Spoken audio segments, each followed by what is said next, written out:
নমস্কার বন্ধুরা, আমি আবার চলে এসেছি তোমাদের সামনে একটি নতুন রেসিপি শেয়ার করার জন্য। রেসিপি শুরু করার আগে আমি আমার সকল নতুন পুরনো বন্ধুদেরকে অনেক অনেক শুভেচ্ছা, স্বাগত, ভালোবাসা জানালাম। আজকে আমি বানিয়ে ফেললাম তালের বড়া। বাজারে বেশ ভালো ভালো তাল উঠেছে, তাই আমিও বানিয়ে ফেললাম তালের বড়া। তাহলে তোমরা আমার রেসিপিটা দেখে নাও। বন্ধুরা, আজকে আমি বানাবো তালের বড়া। এই তালের বড়া করার জন্য আমি আগের দিনে কি করেছি, তালের পাল্পটাকে বের করে নিয়েছিলাম, নিয়ে ভালো করে ছেঁকে নিয়েছিলাম। ছেঁকে নিয়ে একটু জাল দিয়ে রেখে দিয়েছিলাম।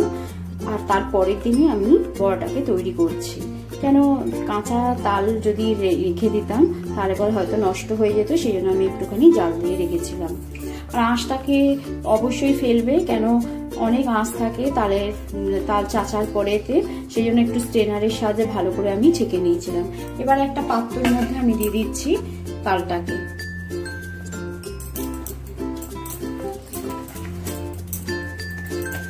এবার আমি একে একে এর সাথে কি কি মেশাবো তাহলে তোমরা দেখে নাও।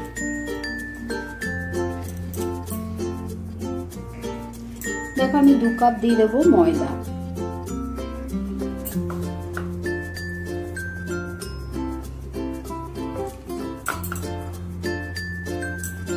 1 কাপ দিয়ে দিচ্ছি আমি চালের গুঁড়ো,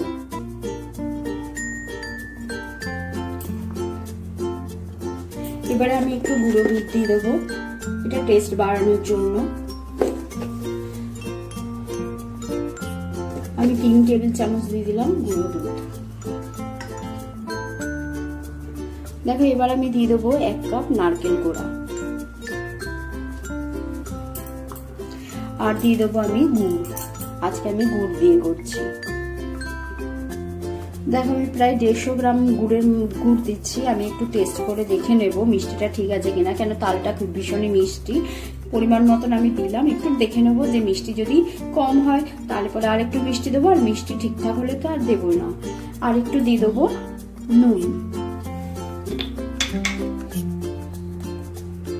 অল্প একটুখানি নুন দিয়ে দেবো। দিয়ে এবার সব কিছু দিয়ে তৈরি করবো তালের বড়ার জন্য। ভালো করে মেখে নেব। এটা কিন্তু আমি দিলাম আখের গুড়।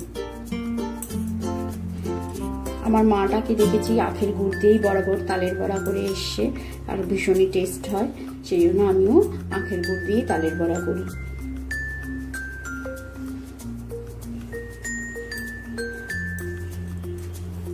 এবার ভালো করে সবকিছু দিয়ে মেখে নেব সুন্দর করে।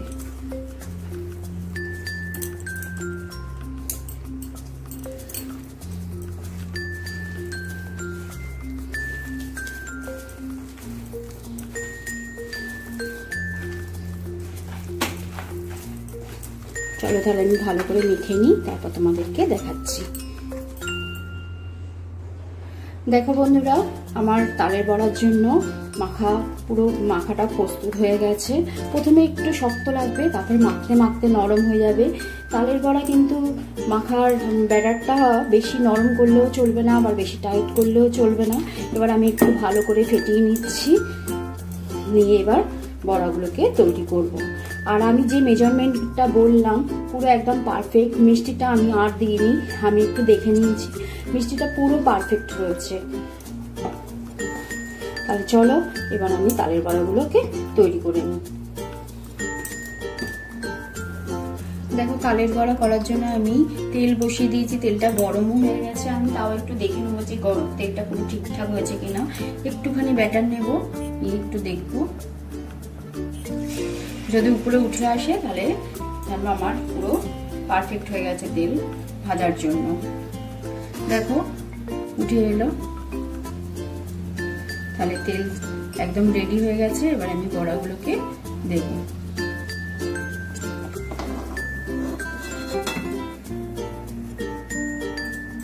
আমি একটু একটু করে ব্যাটার থেকে নিয়ে বড়া আকারে ছাড়বো। গ্যাসের ফ্লেমটাকে আমি এই সময় মিডিয়ামে করে দিয়েছি, মিডিয়াম ফ্লেমে, কারণ নাহলে না পুড়ে যাবে। তেলটা তো গরমই হয়ে গেছে। আর আমি যে তোমাদেরকে মেজারমেন্টটা বললাম, আমি কিন্তু একটা গোটা মিডিয়াম সাইজের তালকে কুড়ে নিয়েছিলাম। পাল্প বের করে নিয়েছিলাম। কাঁচা তালের পাল্প বের করেও করা যায়, যেহেতু আমি পরের দিন করছি সেই জন্য আমি একটুখানি জাল দিয়ে রেখেছিলাম।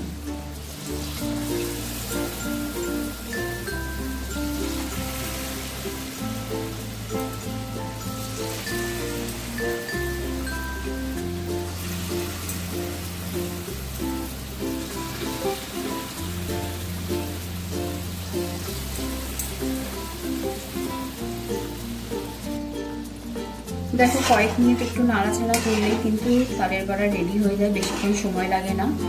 প্রথম ব্যাচের বড়াগুলো আমার তৈরি হয়ে গেছে, এবারে আমি তুলে নেব।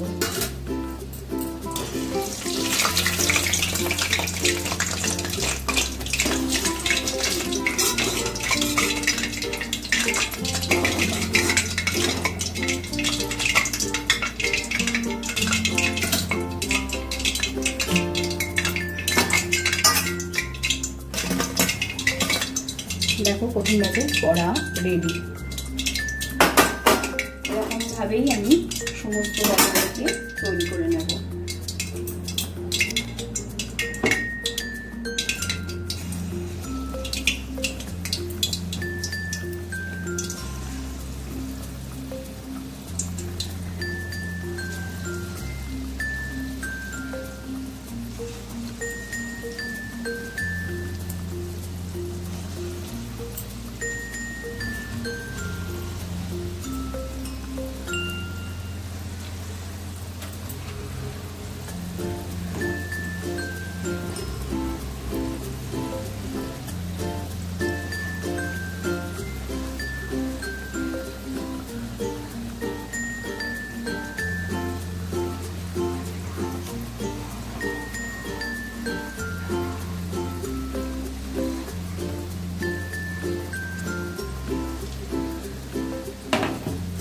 চলো তাহলে এই বড়াগুলো সেই একই রকম পদ্ধতিতে ভেজে নিই। দেখো সেকেন্ড ব্যাচের বড়াগুলো তৈরি হয়ে গেল।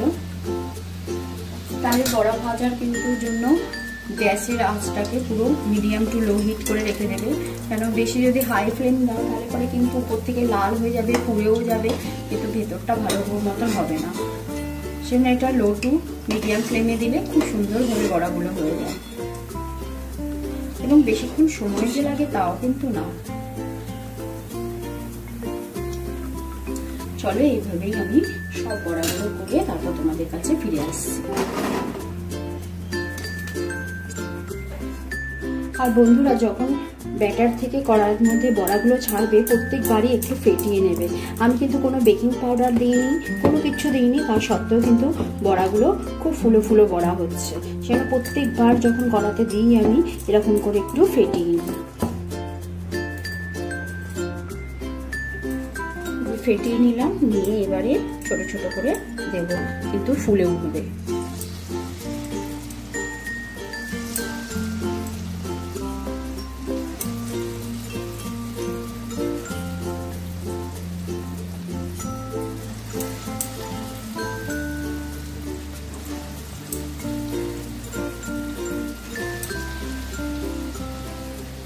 এইভাবে করবে, তালের বড়া কিন্তু খুব সুন্দরভাবে তালের বড়া হবে, সবাই খেয়েও খুশি হবে। যেরকম হবে নরম তুলোর মতন, খেতেও হবে টেস্টি।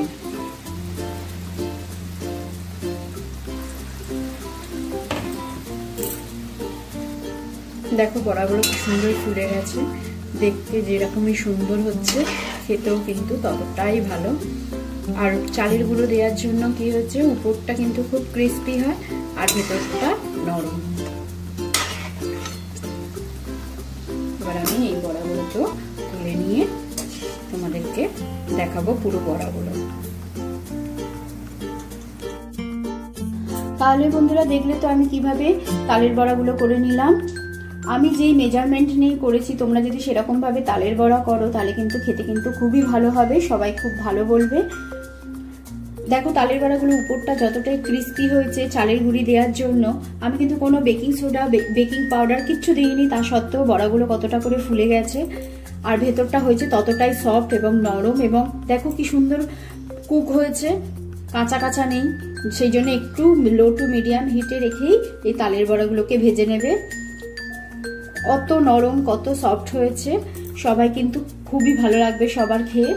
তাহলে বন্ধুরা, আমার রেসিপিটা যদি তোমাদের ভালো লেগে থাকে তাহলে তোমরা লাইক করো, কমেন্ট করো, শেয়ার করো, আমার চ্যানেলটিকে সাবস্ক্রাইব করে আমার পাশে থেকো। সকলে পজিটিভ থেকো, সুস্থ থেকো, ভালো থেকো। আজকের মতন এইখানেই, আবার চলে আসবো নতুন রেসিপির সাথে। ধন্যবাদ।